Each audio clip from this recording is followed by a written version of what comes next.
Hey, everybody, and welcome back to the Steve Freeman Podcast. Today's awesome episode is brought to you by my friends at Performance Inspired. It's pi-nutrition.com. Live a more healthy and active lifestyle with Performance Inspired's line of natural, nutritional lifestyle products for men and women. Now, you may have heard me talk about it in the past. Performance Inspired was founded by my friends Tom Dowd and the actor, producer, Mark Wahlberg does it all. But I also know how important nutrition and all natural products are to Mark. That's why he and Tom paired up, got together, and founded Performance Inspired. I have been using Performance Inspired products, whether it's the whey protein shakes in the morning to keep me feeling full, to give me all the vitamins and nutrients that I need. I also take the whole grain multivitamin every morning. Something else that I also take when I want to shed some of the pounds, but I want to do it in a healthy way, is the Performance Diet and Energy All-Day Metabolic Support Tablets. It supports diet and energy. It gives you an increase in stamina and focus without giving you all those jitters that you get a lot of times. I do not like a lot of products that make you feel real antsy. They make your heart race. The Performance Inspired products do not do that, but you do get the benefit of the huge metabolic booster. Plus, it's also got Garcinia, chromium, and citrulline in it. And right now, they have it on sale for $19.99 a bottle. It's originally $27.99, but then you also get an additional 10% off when you enter code STEVE at checkout. So start living a more healthy and active lifestyle, whether you're wanting to shed some pounds after COVID, or I guess we're still in the middle of this damn COVID thing. But if you still want to try to start living a healthier lifestyle, lose some of the weight, I highly recommend, based on my personal experience, the products from Performance Inspired Nutrition. Go to pi-nutrition.com right now, enter code STEVE at checkout, and you're going to get 10% off. That's pi-nutrition.com. We're also brought to you by artistdevelopmentacademy.com, where if you are a singer, songwriter, artist, producer, engineer, you want to take your career to the next level, but you want to do it the right way. No bullshit, no BS, just do it the right way. Learn how to do these things yourself. Quit paying all of these other people to do all these services for you when you can learn the skill, apply it to your career, and do it yourself, all the while learning from hit songwriters, multi-platinum selling, Grammy-nominated and winning producers, industry insiders. Learn from the best.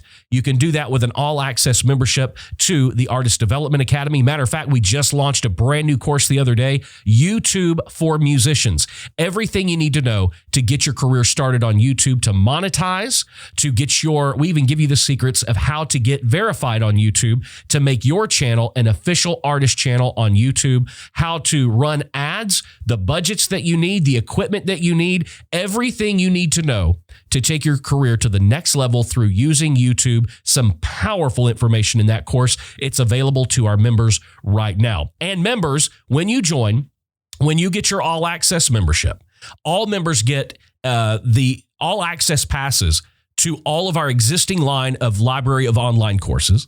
Plus, you get a brand new course every single month. You get access to the members only forum, where you can meet co-writers and collaborators. You can ask a pro. You can post your music for feedback, or your videos for feedback. We are there to help you. We are there to give you the information, guidance, and access you need to take your career in music to the next level. Go check it out at artistdevelopmentacademy.com. You can get a membership for $19 a month. $19 a month. Actually, at checkout, when you enter code STEVE, you get 30% off. So you get it for like $13 a month. And that's basically nothing compared to the value that you're going to get with your all-access membership with artistdevelopmentacademy.com. Don't forget, when you head over there, there's links in the show notes. You don't have to worry about typing everything out. Just click the links in the show notes, and you can find it right there. Enter code STEVE at checkout and get 30% off your all-access membership at artistdevelopmentacademy.com. Well, in the wake of COVID, there are no links, I'm almost positive. There are no depths too far that the music business will go to screw artists.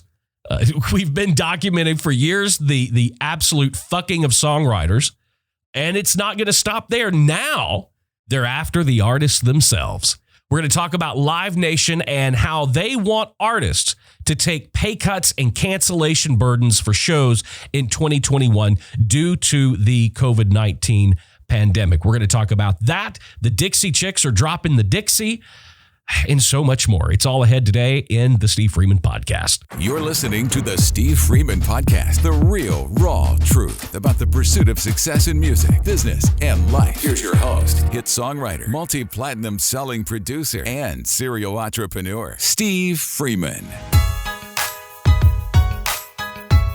You got to go get you some official Steve Freeman Podcast merch. The merch store is available now. You can find the links to everything you need to find, plus the brand new merch store right there in the show notes. You can also go to my website, thestevefreeman.com, click on store or shop. I don't remember which one it fucking says. I'm sorry, I don't remember. And I'm not going to look it up right here in the middle of the podcast. But go to my website, you'll find it there. I know it's there for sure. When you go to thestevefreeman.com, then click on podcast, there's a merch button down there. You can get it. Brand new merch. We got a brand new line. And it's really super cool. It's my no bull line. So you know what the podcast stands for. It's no bullshit. It's real, raw truth. We got awesome, really cool design T-shirts, tank tops for girls and women. We've got hats. I specifically made them make a camouflage hat because I wanted one. So I hope you want one too. You can check that out there as well. Plus a cool coffee mug that I cannot wait to get it in myself. If I did, I'd have it sitting right here. But it's not in yet. But go check out the very cool line of merch. It's all extremely high quality. I didn't go with any of that Gildan bullshit. You know, the stuff that can stand on in the corner by itself. You know, I didn't go with any of that. This is soft. It holds its color really, really well, and it'll last as long as you want. So it's awesome. Go check it out if you want. If you do buy something out of the merch store, please make sure that you post wearing it or using it on Instagram or another social media platform, and I will share your post. And I'll put it on my Instagram feed and my Instagram story. So be sure and tag me at the Steve Freeman if you do buy something out of the store so that I can share that and use that on my social media as well. I'd love to see you wearing it. Now that we got that out of the way, what I wanted to talk about today was this whole deal with Live Nation. I don't know if you've seen this or not yet. I mean, I'm sure you probably have, but this is getting insane. Our world is turning upside down. Live Nation sent out a memo to all of their talent agents, talent buyers. It went to record labels as well, and a lot of different artists management. We own an artist management company, Empire Artist Agency, so we got it. Because we represent some artists that had to cancel some shows and are planning more tours. And this memo, there is no other way to describe it than to say that this is absolutely screwing the artist, and Live Nation is trying to find a way to make the money back that they've lost on 2020, to make that and start recouping that back. Now, I'm all for anybody in a capitalistic society.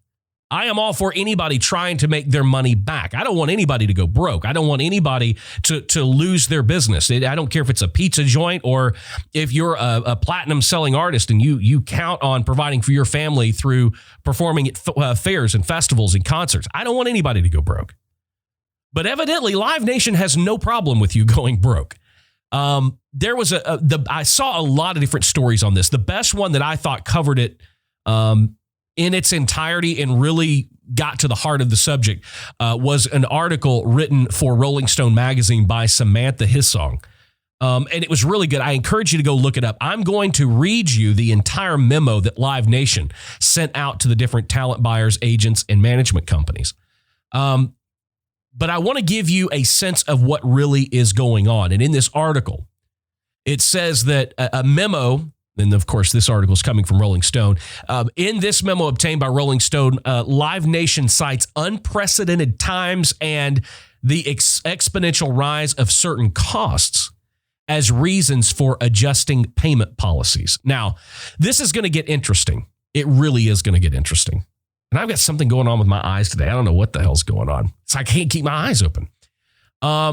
The article goes on to say there's still no telling when the music venues will be able to reopen their doors to large crowds of concert goers. And Live Nation, the largest live events company in North America, is making changes seemingly in reaction to the uncertainty. In a recent memo obtained by Rolling Stone, the company told its talent partners that it plans to make an array of alterations for concerts and festivals held in 2021. Now, most of the new policies shift financial burdens to artists. Now, here's where you want to start listening. Like, for example, the company wants to decrease the monetary guarantees promised to artists before an event by 20% across the board. 20%. Live Nation also says that if a concert is canceled due to poor ticket sales, it will give the artists 25% of the guarantee, and that is opposed to the normal 100%. So, a promoter pays an artist up front. They normally pay a deposit, and then they get paid after the show. But what this is saying is that even if the promoter doesn't sell enough tickets, they will only have to give the artist 25% of their guarantee as opposed to the normal 100%. It's not the artist's fault that people didn't buy tickets to the show. That's something that I really believe in. And that is at the highest level, but I also believe that's true at its lowest level. And even with club owners and venues, it is always my belief that I don't think the burden of bringing people in should be on the artist on the stage. If the venue wants to pay an act to come in and play on their stage, it is the responsibility of the venue and the club owner or the promoter to do what they have to do to make sure people walk through the door.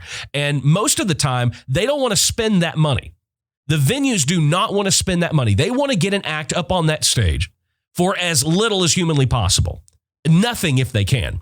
But if they are laying out any money whatsoever, they want that money to be as small amount as humanly possible. And then they want the artist to do all the work. They want the artist to get on social media and make sure that people come to the show. They want all the heavy lifting has to be done on the artist. I don't believe in that.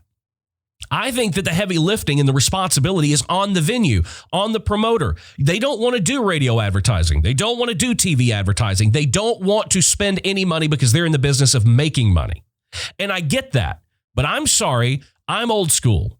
I think if you want people to walk into your business, it is your job to do the advertising and do whatever it takes, do the marketing necessary to make sure people know what is going on at your venue so that they may want to come. That to me is on the venue owner. It's not on the artist. But now under these new rules from Live Nation, if a promoter buys a show and that show gets canceled due to low performing ticket sales, instead of still having to pay the performer like you would normally do 100%, they now want to pay 25%. So they want to pay a quarter. What I'm afraid this is going to do is, because people have been bound up, locked up in this quarantine, people are going to go nuts when they're finally able, and they say things like, okay, go fucking buck wild. We're not worried about coronavirus anymore. It's business as usual. Go back to your normal life. What's going to happen now under this rule is that promoters are going to go out and start buying shows that they can't pay for. They're going to go start booking artists and paying a small deposit to get big names to their venue that they might not have ever had. And now, because there's only a 25% outage or loss if you can't sell enough tickets to make sense to make that concert a reality. This is going to really bite artists in the ass. It really is, because now they're not on the hook. If they don't sell enough tickets, they only have to pay the artist a quarter of what they were going to have to pay them before. Moving on, if an artist cancels a performance in breach of the agreement, the artist will pay the promoter 2 times the artist's fee. Let that sink in. If an artist cancels a show, now, it does not say in here because of bad health or acts of God. It doesn't say anything. It just says if an artist cancels a performance, cancels a show, the artist will pay the promoter 2 times the artist's fee. Let's say you've got, I'm not even going to name anybody, but let's just say you have got artist X. And artist X, for whatever reason, charges $100,000 for a show. That's the fee. And that artist X has to cancel the show. The artist will then be responsible for paying the promoter, the venue owner, whoever purchased the show. They will be responsible for paying that promoter $200,000 for canceling the show. That, my friends, is unheard of in the industry. Now, I know some of you may be out there and you may be listening and you may be saying, well, Steve, I mean, I'm not with Live Nation. I'm not anywhere near that level. Shit rolls downhill, people. It rolls down the fucking hill. You're going to start seeing smaller venues practice these exact same standards. I guarantee you. So let's say you're supposed to get $250 for performing down here at the local venue. Well, if you cancel that, I'm telling you, they are going to start treating this as if it's law. What's going to happen when you're the artist that gets paid $250 and you have to cancel? Are you now going to owe that bar, that club, that venue $500 because you canceled the show? This is where it's going. If this is allowed to continue and artists operate under this new Live Nation agreement, this is where it's going to go. It's going to go all the way from the top. It's going to go all the way down to the bottom. And I'm telling you right now, it will affect you. It most definitely will affect you. This is unheard of in the music industry. Unheard of. Now, Live Nation did make a comment. They said, we are fully aware of the significance of these changes, and we did not make these changes without serious consideration. That is what they put in their statement. Rolling Stone reached out for a comment, and they did not respond. I want to put this in there because this is in the article. It says a source close to the matter tells Rolling Stone that some of the terms detailed in the memo are standard in existing concert contracts prior to the pandemic, and that the new aspects are part of a broader negotiation with the music industry to navigate the post-COVID future when shows get back up and running. Now, in a minute, I'm going to read you the entire memo to talent agencies, the one that we got, Rolling Stone got, everybody else got it. I'm going to read it to you in its entirety. You need to know what's in it because it's like I said, shit rolls downhill. And this is going to affect you. Yes, some of these things are in individual contracts. You've heard me say this many times. There is no one standard contract. I get asked all the time, well, what about this contract? What's standard? There is no standard. None. There has always been a penalty if an artist cancels a show. Always.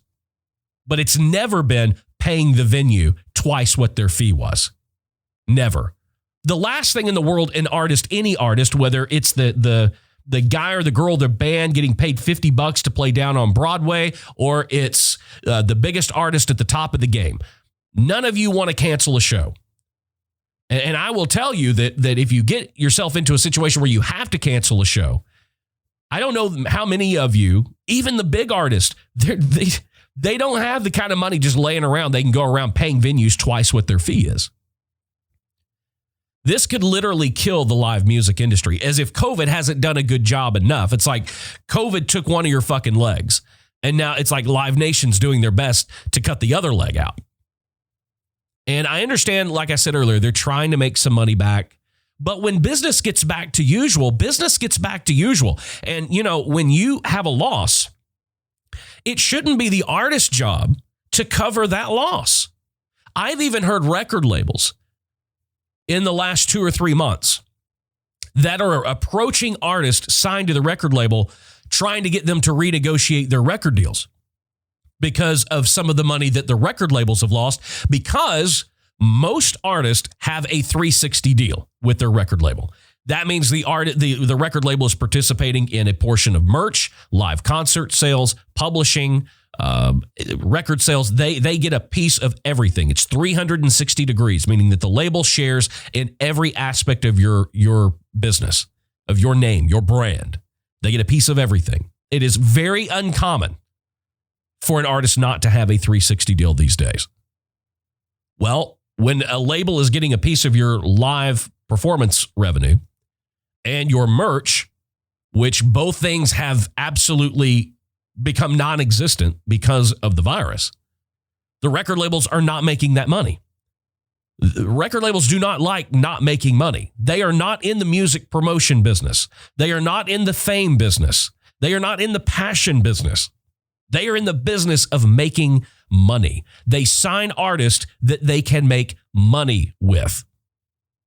So when they're not making money, they're looking for ways. So I have heard, because of us owning a management company, I have heard and talked directly with record labels that want to renegotiate their artist contracts to try to make up some of that lost revenue. I want to read you this entire memo from Live Nation because it is so one-sided that it's not even funny. We all know, we've talked about it, and we revisit this topic quite a bit on just what a shitty fucking business the music business is, the entertainment business overall. I don't know why any of us are in it.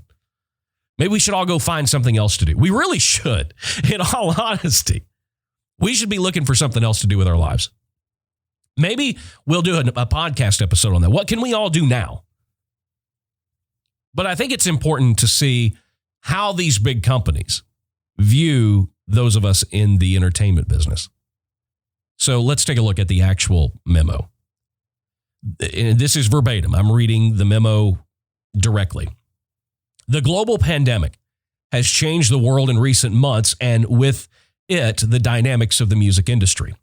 We are in unprecedented times and most adequately account for the shift in market demand, the exponential rise of certain costs, and the overall increase of uncertainty that materially affects our mission. In order for us to move forward, we must make certain changes to our agreements with the artists. The principal changes for 2021 are outlined below. As it relates to artist guarantees will be adjusted downward 20% from 2020 levels. That means now they want artists, the money that artists are guaranteed, that's going to be cut by 20%. Okay, keep that in mind. Ticket prices. Ticket prices are set by the promoter at the promoter's sole discretion and are subject to change. Meaning that even though we're going to pay the artist 20% less, we are not going to make ticket sellers sell tickets for less money. They're still going to be allowed to sell. And I'm telling you right now, mark my words, I am a prophet. If you think ticket prices were expensive in 2019, just wait till you go to a concert in 2021, because all these venues are going to make their money back too. You're going to be anxious and antsy. You want to get out to a show. You're going to buy these tickets no matter what they sell them for. But the artists are going to have to take 20% less. Payment terms. Artists will receive a deposit of 10% 1 month before the festival, contingent on an executed agreement and fulfillment of marketing responsibilities. The balance, minus standard deductions for taxes and production costs, will be paid after the performance. So now, I know a lot of artists, their contract calls for 50% up front. Some of them call for 25% up front. Again, there is no standard agreement. But now the artist will only receive 10%. So are you following? Are you doing the arithmetic here? So they're only going to get 10% up front on a show that could be canceled on either side of the coin. This is getting ridiculous. Let's talk about minimum marketing requirements. All artists will be required to assist in marketing of the festival through minimum social media posting requirements outlined in the artist's offer. Now, in every single contract that I have ever reviewed, that I've ever negotiated, whether it is for a feature on a song, whether it's for a show, no matter what it is, we always negotiate social media posts from the artist. That's just a given. The artist should want to promote their own shows. And let's face it, 90% of successful artists do not do their own social media. They have a social media team that handles all of this. But now there will be minimums inside those contracts that say, okay, the artist has to promote or post something about this specific show 15 times within this date range of the show, which should be being done. But now there's going to be minimums set. Streaming requirements. Now this is another big one. All artists will be required to allow their performances to be filmed by the festival for use in a live television broadcast, a live webcast, on-demand streaming, and or live satellite radio broadcast.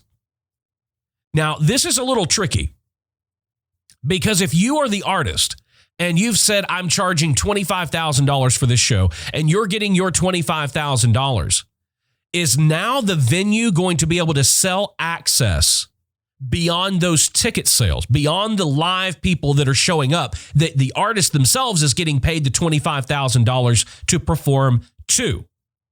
So now the artist is going to get paid their $25,000, but apparently, according to this, the venues are now going to have the ability to sell e-tickets. Does the artist get any of those e-ticket sales? Because they're getting paid to play that venue. This is a very slippery slope that now you as the artist have to give permission for all of your shows to be filmed and recorded and used for a live webcast, on-demand streaming, live satellite radio broadcast. It's going to be automatically in the contract. That has always been a separate thing. For any contract for an artist that I've ever negotiated, that has always been extra. That is not included in what we charge for the artist to roll up in a bus with their production and they get out and they play. If you want to stream this, it costs extra. If you want to use the rights to this performance, that costs extra. Now, it's all going to be rolled into the contract that if you as the performer want to play on this stage, you're going to have to sign the rights for in allowing us to sell e-tickets to stream this. How they're going to pay that and monetize that, is that ever going to get back to the artist or as a piece? I'm telling you, this is an absolute fucking of the artist. As far as billing, all decisions regarding festival billing are at the sole discretion of the promoter. Do you see how Live Nation is protecting the promoters here?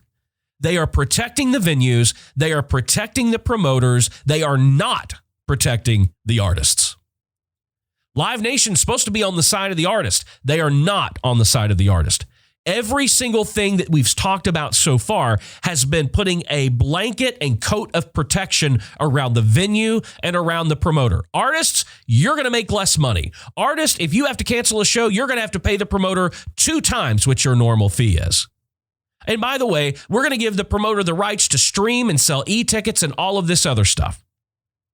It is all one-sided to protect the venue. Get this on merchandising. Purchaser, meaning the promoter, will retain 30% of artist merchandise sales and send 70% to the artist within 2 weeks following the festival. Now, any of you that have ever toured on any extensive level, most of you know most venues that you play, they do take a piece of your merch sales.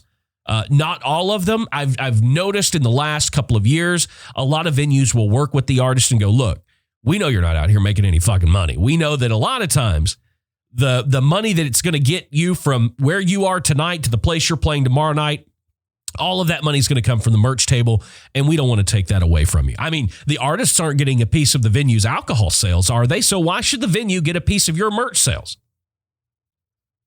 But they are, again, taking steps to protect and solidify the relationship with the concert promoters and not the artist. So now the promoter or the purchaser of the show will get 30% of the artist's merchandise sales. It's no longer up for negotiation. Now it's 30%. Airfare and accommodations, these expenses will be the responsibility of the artist. No longer, I guess, will you be able to negotiate and say, hey, we want $10,000 plus airfare. No, the airfare is now on you. Are you seeing how deep they are trying to dig into the back pockets of artists? And again, I said it earlier, I'm going to say it again. This is going to go, it's going to start at the top and it's going to roll downhill.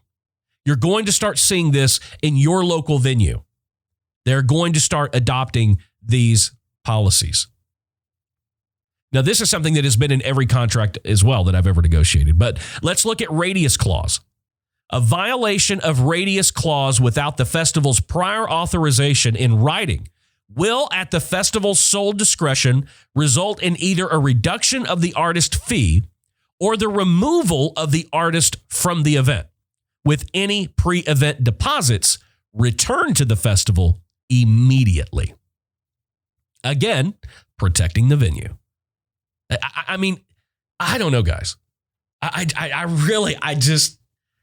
don't know. For those of you that don't know what a radius clause is, and I understand this, I get this, because you do want, when you've got a venue, you've got a club or a festival or whatever, and they are doing their job properly, and they are advertising, they're marketing, they're getting the word out that you're going to be there and you're going to be performing, and they're selling ticket sales based on you being there.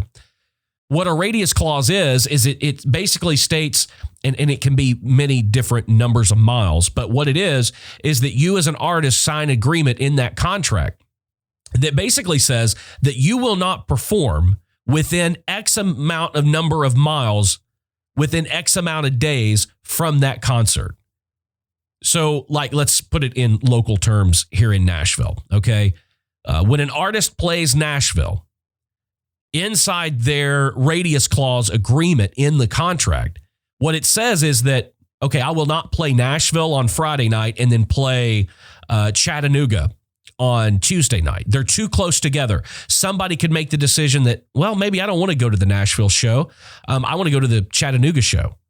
And a lot of times it can be 100 miles, 150 miles, whatever the venue feels is fair, especially when you've got larger states with larger cities that are closer together. I mean, you look at Tennessee, you've got Memphis that's 2 hours away. You've got Knoxville that's 2.5 hours away. So a lot of times when you look at major artists touring, what you'll see is they may be in Memphis, and then you go, oh, well, the next night they'll probably be in Nashville. No, what you typically see is that an artist will be in Memphis on like Thursday. They'll go to St. Louis on Friday, and then they're in Nashville on Saturday. So it's not always like a Memphis, Nashville, Knoxville thing because of the radius clause. And I get it. I understand it. If I was a venue owner or a promoter and I had paid all this money for this show or this festival, and we were putting out hundreds of thousands of dollars, if not millions of dollars in marketing to get people here, I would not want to know that the night before or the night after my show, that the artist was somewhere else that was within the logical vicinity of choosing that the average ticket buyer would go, well, I'm not going to go to Nashville. I'm going to go over to, wherever. So I get that. And I understand that's pretty typical in most contracts. And it's a concept that most artists get. When it comes to insurance, the artist is required to maintain its own cancellation insurance, as the promoter is not responsible for the artist's fee in the event of a cancellation of the festival due to weather or a force of majeure.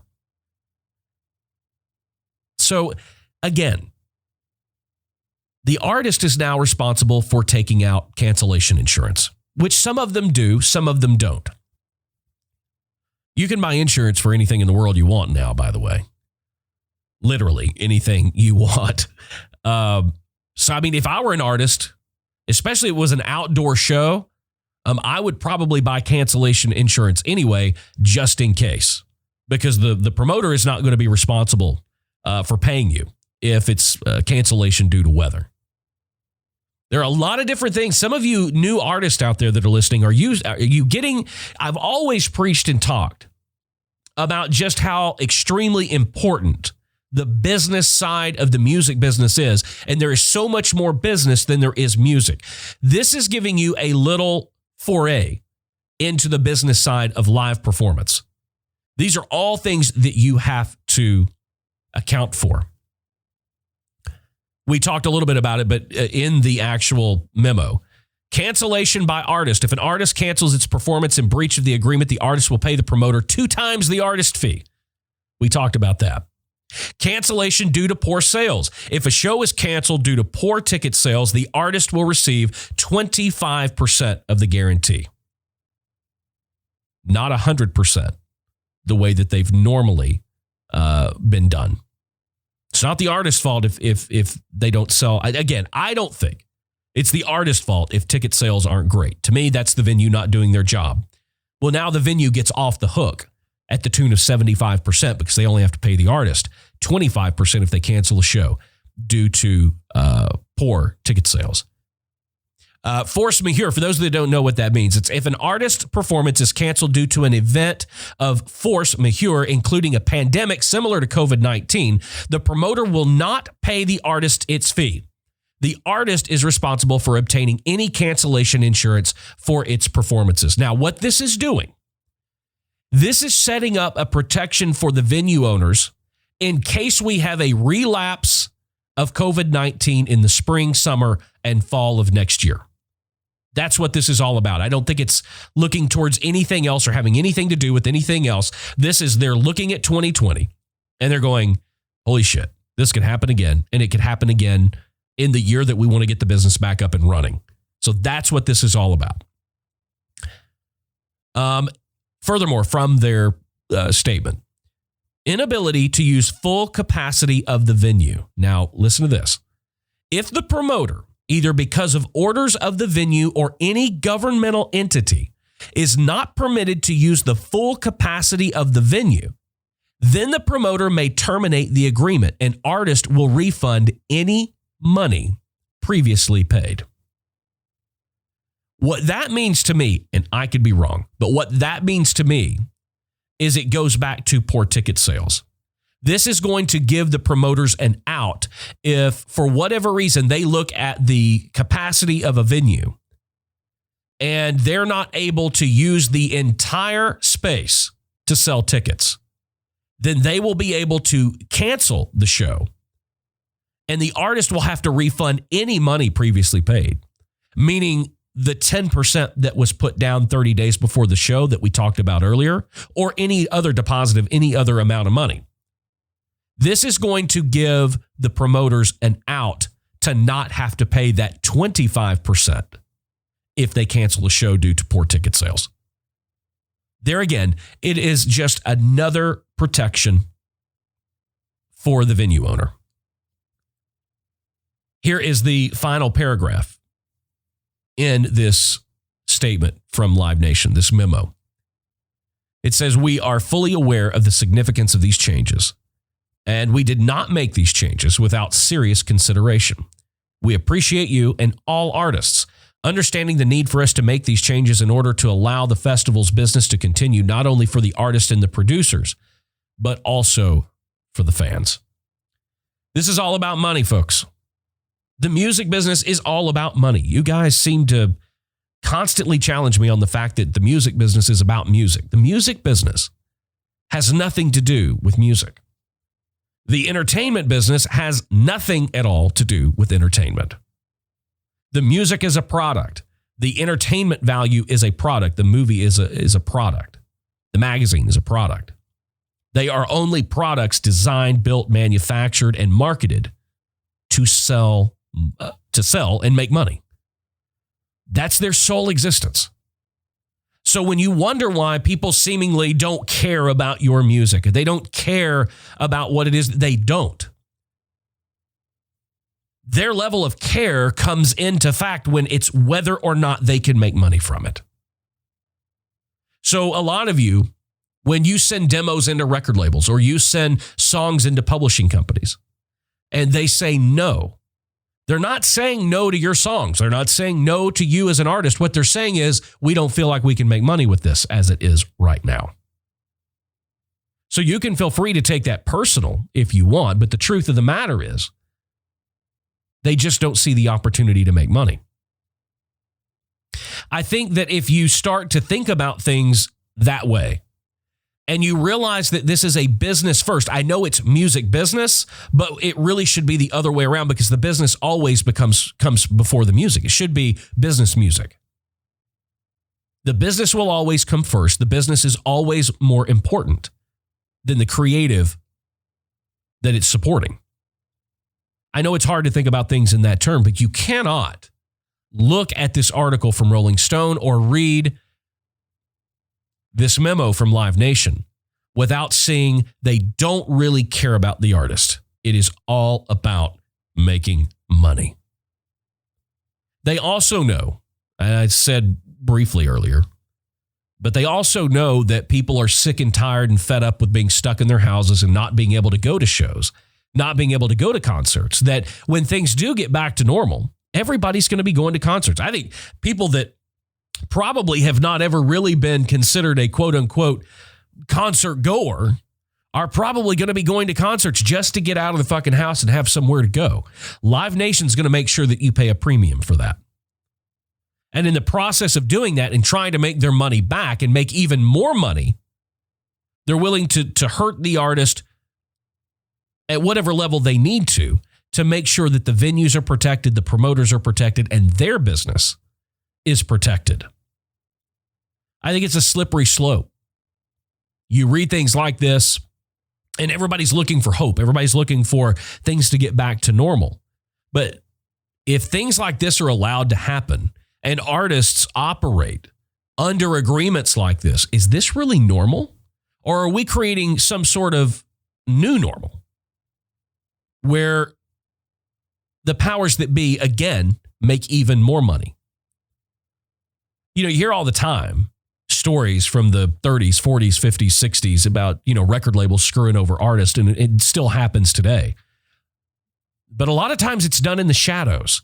And most of the time, even though they know they're getting screwed, artists continue because they want the deal. They want the record deal. It makes them feel special. So they are willing to be screwed and do it, almost accept it and welcome it with warm arms and open arms, because it gives them something they feel is valuable, and that's that record label attached to their name. But this is starting to come out of the shadows. Now we are going to screw you. And here are the 15 different ways that we're going to screw you. So we know all of you artists have lost a tremendous amount of income. I was talking to an artist last week, a good friend of mine, one of the biggest artists in country music. And he was telling me roughly the amount of money that he's lost in 2020. And it was staggering. Absolutely staggering. I understand that the venues have lost money. I understand that Live Nation has lost money. But why is it okay? And this seems to be the practice all the time. Why is it always okay for the artist to continue to lose money? But when the business side starts to lose money, then it's whoa, Nelly. Pull on those reins. We got to stop for a second. And the equation for righting the ship and turning things around is always for the artist to take less. There was never any consideration with the venues and Live Nation of going, hey, we've lost money, but we also know that the artist that we pay, that we depend on to bring people to our venues, has probably lost more money than we have. They've certainly lost more money individually. We need to do everything we can do to help get those artists back on their feet so that they can afford to come out and play our venue.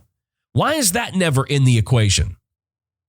It's always feel sorry for the business. The venues have lost money. The promoters have lost money. Well, guess what? The artists have lost money too. And I'm sure somewhere smarter heads could have prevailed and gotten together and come up with a solution for both sides to make more money and to recoup losses and make back some of what everyone has lost during this pandemic. But instead of doing that, what we get is a memo from Live Nation basically saying, fuck you. If you want to play a venue, these are the rules. We don't care that you've lost money. We don't care that this show could cost you money.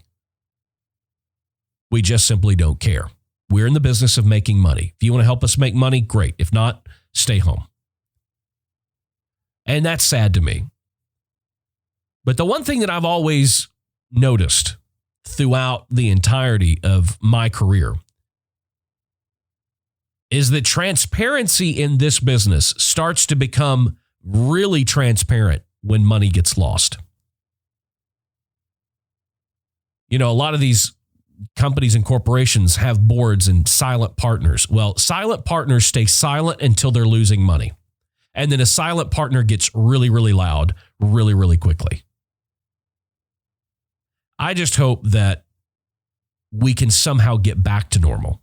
I have nothing against the venues making money. I have nothing against the artist making money. I have nothing against Live Nation making money.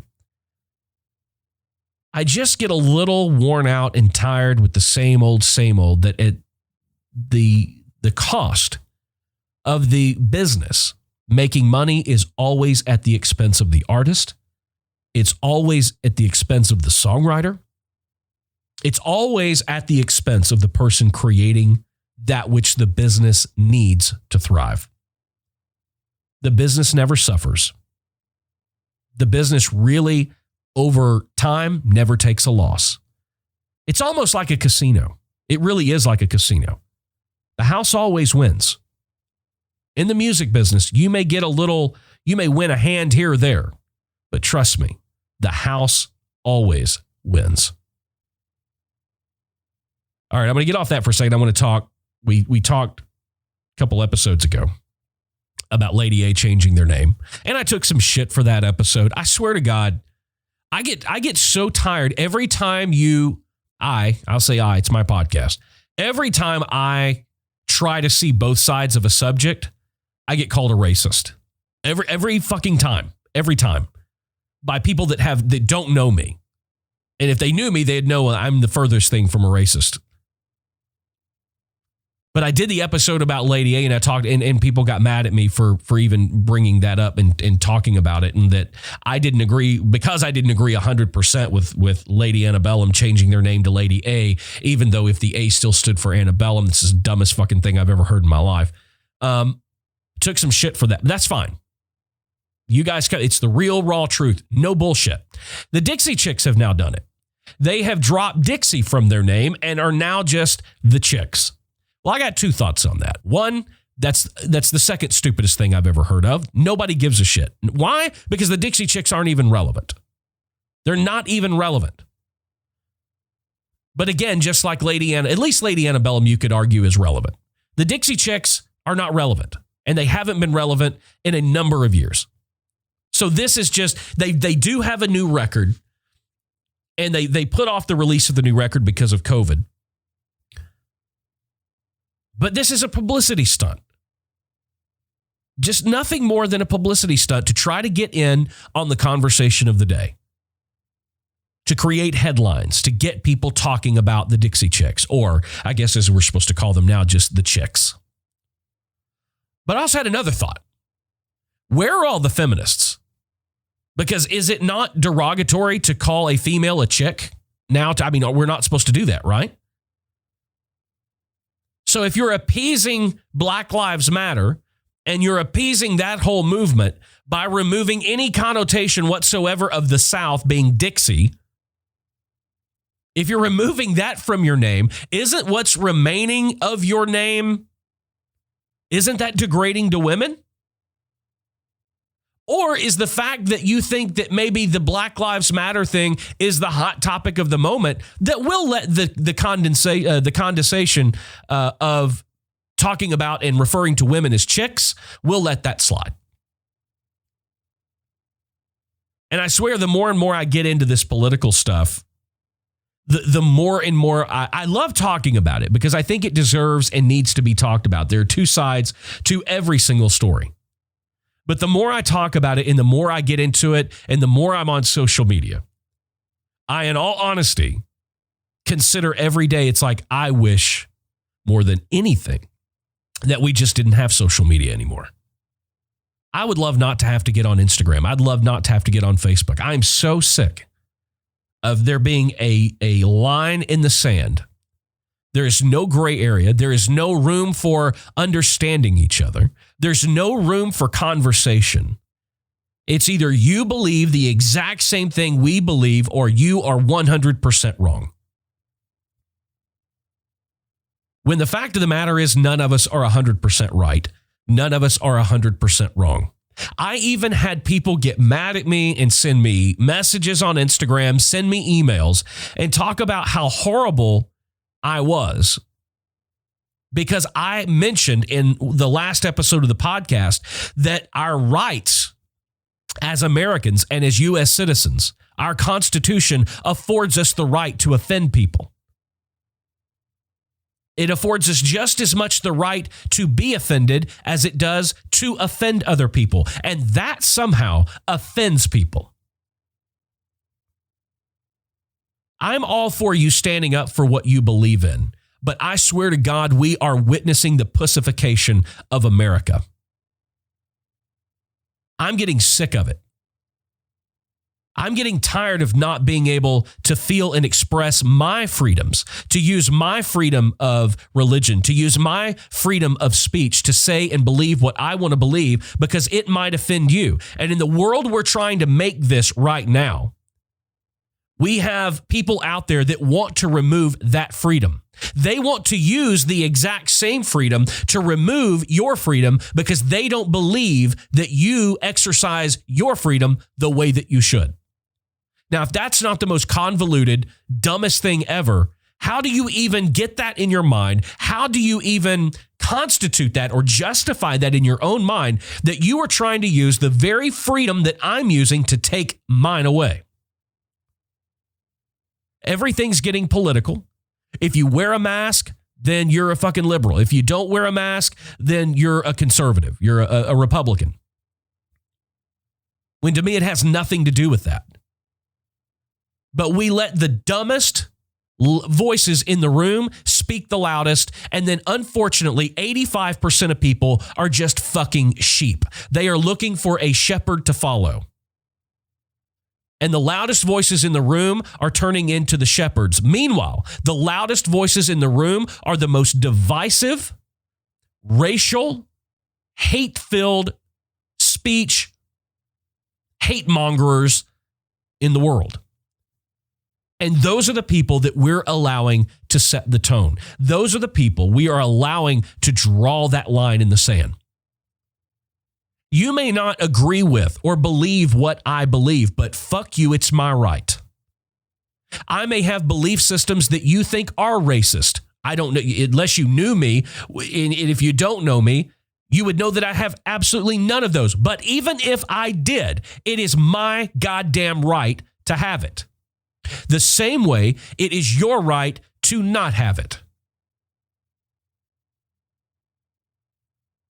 I'm getting off on a tangent, and I didn't mean to do that. But I get really sick and tired of the emails and the messages of people that just get outraged by people exercising the rights that they have. They don't want you to have the rights that they have. I'm going to say it again. They want to use the same rights that you have to keep you from using yours. And we're slowly but surely getting to a point where it's only going to be okay to express your freedoms if you are expressing them in a way that lines up with what the majority thinks. That's not living in a free country, ladies and gentlemen. I'm sorry. You have the freedom to offend other people by your speech. You have the right to be insensitive. You have just as much of a right to do that as the people do that have a right to be offended by what you say or find the things that you say to be insensitive. I'm sick of the political correctness. I'm not right. I'm not left. I am right where most people are, right down the middle.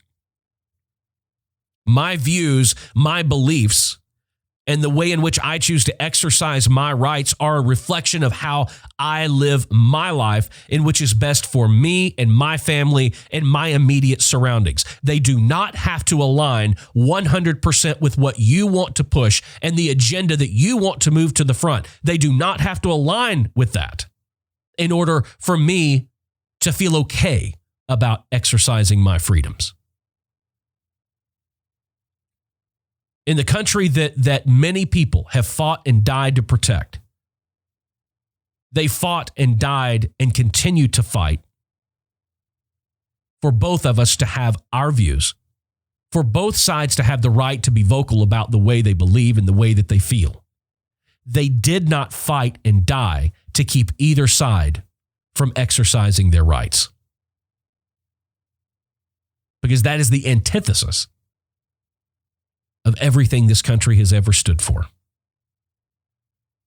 So I'll leave that there and let you guys cuss and discuss, because I know I went into it deeper than I wanted to. So I'm going to get messages, I'm going to get emails, but that's all right. I want to thank you guys for being here for another episode of the Steve Freeman Podcast. Coming up, we've got a really cool guest. I'm looking forward to it. You guys are going to love this episode. Seattle Seahawks tight end Jacob Hollister will be our guest. We're going to talk football. We're going to talk about getting back to normal. We're going to talk about music and songwriting. It's going to be a great episode, and I hope you will enjoy it. Also, don't forget, the Steve Freeman Podcast merch store is live. It's up. Go get you a t-shirt. Go get you a tank top. Get you a hat. Get you a coffee mug. It's all right there inside the store.